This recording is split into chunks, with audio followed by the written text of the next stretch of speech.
مولا میری آنکھوں کے سامنے میرے لائق شاگرد مارے جاتے رہے، مولا مجھے موت کی اجازت دے۔ مولا حسین کی آواز ہے، اچھا عباس لڑنا چاہتا ہے، ہاں مولا لڑنا چاہتا ہوں۔ عباس لڑائی کرنی ہوتی میں مسلم لے کے آتا، لڑائی کرنی ہوتی میں محمد بن حنفیہ لے کے آتا، لڑائی کرنی ہوتی میں علی کی بیٹیاں لے کے آتا۔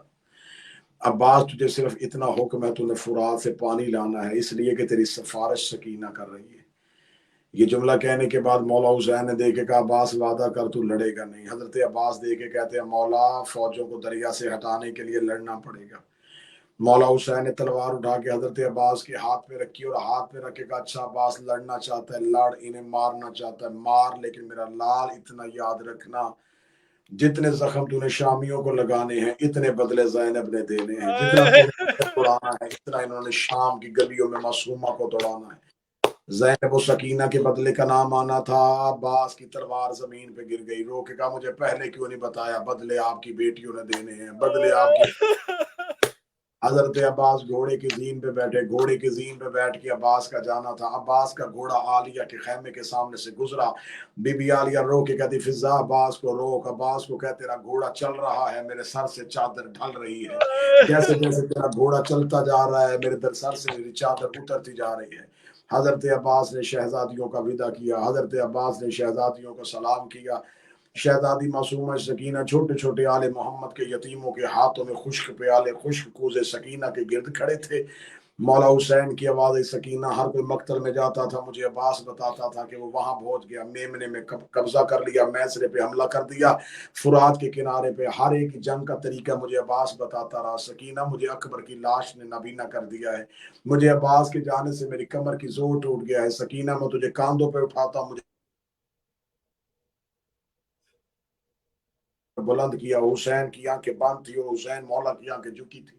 شہزادی سکینہ کی آواز آئی ہے بابا میرا مولا عباس، میرا چچا غازی فوجوں کے سامنے چلا گیا ہے۔ آواز آئی مرحبا عباس، آواز آئی میرے چچا کے جاتے ہی فوجوں نے لشکر توڑنے شروع کر دیے ہیں۔ فرمایا مرحبا یا عباس، فرمایا میرے چچا نے غضبناک حملہ کر دیا ہے، فوجوں نے کربلا کے ریگستان چھوڑ دیا۔ آواز آئی مرحبا یا عباس، فرمایا بابا میرا چچا فرات کے کنارے پہنچ گیا ہے۔ فرمایا مرحبا یا عباس، بابا میرے چچا نے فرات میں اپنا علم گاڑ دیا ہے۔ فرمایا مرحبا یا عباس، بابا میرے چچا کا گھوڑا فرات کے اندر اتر گیا ہے۔ فرمایا مرحبا ام البنین کا لال، فرمایا بابا میرے چچا نے پانی کا مشکیزہ بھر لیا ہے۔ حسین کی آواز مرحبا ام البنین کا لال، بی بی معصومہ کی آواز ہے چچا میرا گھوڑے پہ بیٹھ گیا ہے۔ آواز ہے مرحبا میرا عباس، معصومہ سکینہ حسین کے شانوں پہ بیٹھی بیٹھے بابے کے شانے ہلائے، رو کے کہتی بابا تجھے تیری غربت کا واسطہ، مجھے میرا چچا نظر نہیں آ رہا،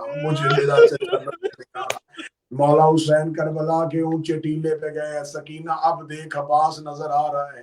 بی بی رو کے کہتی لڑ رہا ہے لیکن عباس کا دایاں بازو نہیں ہے۔ آواز سکینہ اب دیکھ، فرمایا لڑ رہا ہے لیکن بایاں بازو نہیں ہے۔ تھوڑی دیر کے بعد معصومہ سکینہ منہ کے بل کربلا کی ریت پہ گری، چھوٹے چھوٹے ہاتھ جوڑ کے کہتی ہے بابا میرا اصغر پانی پیے نہ پیے تو اپنا عباس واپس بلا لے۔ بابا جب سے میں نے عباس کے گرنے کا بتایا ہے مولا آپ کی چہرے کی رنگت بدل گئی ہے۔ حسین رو کے کہتے ہیں مار گئی مجھے غازی کی موت، مار گئی مجھے عباس کی موت۔ کتابیں کہتی ہیں حسین کبھی بیٹھتے تھے کبھی اٹھتے تھے، اپنے ہاتھ کربلا کی ریت پہ مار مار کے حسین مٹھیاں ریت کی ہوا میں اڑا رہے تھے، دونوں ہاتھ رانوں پہ مار کے کہتے اجڑ گیا مدینہ، اجڑ گیا مدینہ، برباد ہوئے سید، مارا گیا میری چادروں کا نگران بھائی، مارا گیا میرا علمدار بھائی۔ مولا حسین گھوڑے کی زین پہ بیٹھے، مولا حسین نے اپنے گھوڑے کو دوڑایا، فرات کے کنارے پہ مولا حسین پہنچے۔ حالت کیا ہے، حضرت عباس کی آنکھ میں تیر تھا۔ مولا حسین نے جا کے سر مبارک اپنے زانوں پہ رکھا، زانوں پہ رکھ کے کہا عباس آنکھیں کھول، عباس دیکھ تجھے غریب ملنے کے لیے آیا ہے۔ مولا حسین کی آواز ہے آنکھیں کیسے کھولوں مولا میری آنکھ میں تیر ہے۔ حسین نے بسم اللہ پڑھ کے عباس کی آنکھ سے تیر نکالا، مولا حسین نے عباس کی آنکھیں صاف کی، صاف کر کے کہا عباس آنکھیں کھول۔ عباس نے آنکھیں کھولی، کریم کی آواز آئی ہے عباس ایک دفعہ مجھے بھائی کہہ کے بلا۔